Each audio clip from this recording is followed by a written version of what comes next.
মুখে দাঁড়িয়ে নিয়ে ভয় দেখায় আব্দুর রাজ্জাককে মামলা দিয়ে জেল করে ঢোকাবো। ঠিক এই সমস্ত আলেমদেরকে এই সমস্ত জেল বন্ধ থাকবে, মামলা দেওয়ার পরে বন্ধ থাকবে।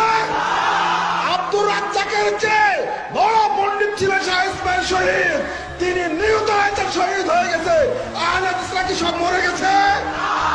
মওলানা আকরাম খান চলে গেছেন, আব্দুল্লাহ আল কাফি আল কুরাশি চলে গেছেন, ডক্টর আব্দুল বারী চলে গেছেন। আহলে হাদিসরা কি মরে গেছে? ইবনে তাইমিয়া চলে গেছেন, ইমাম আহমদ বিন হাম্বল চলে গেছেন, ইমাম ইবনে হাজাম আল-আন্দালুসি চলে গেছেন, সাহাবা একরাম চলে গেছেন। কুরআন এবং সহিহ সুন্নাহর চাষ কি বন্ধ হয়েছে? মওলানা আকরাম খান বলেছিলেন, দিল্লির জেল থেকে বেরিয়ে আসছেন, 3 জন বন্দুকধারী বন্দুক তাক করে ধরেছে, গুলি করে মেরে ফেলবে। মওলানা আকরাম কথা থামো, আমাকে গুলি করছো মানে? শুনে রাখো, বন্দুকের গুলি দেখায় আমাকে ভয় দেখে লাভ নেই। এই বন্দুক দিয়ে আমিও পাখি মেরেছি,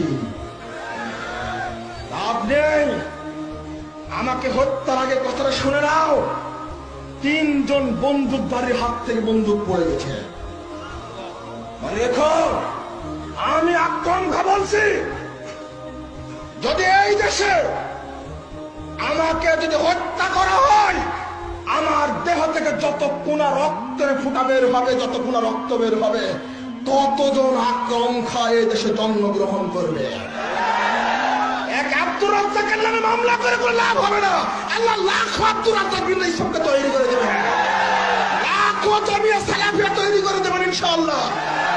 আল্লাহ নবী বলেছেন, লা তাযালু তাইফাতুন মিন উম্মতি যাহিরুল হক লা ইয়াদুররুহুম মান খাযালাহুম হাত্তা ইয়াতি আমরুল্লাহুম কাযালিক।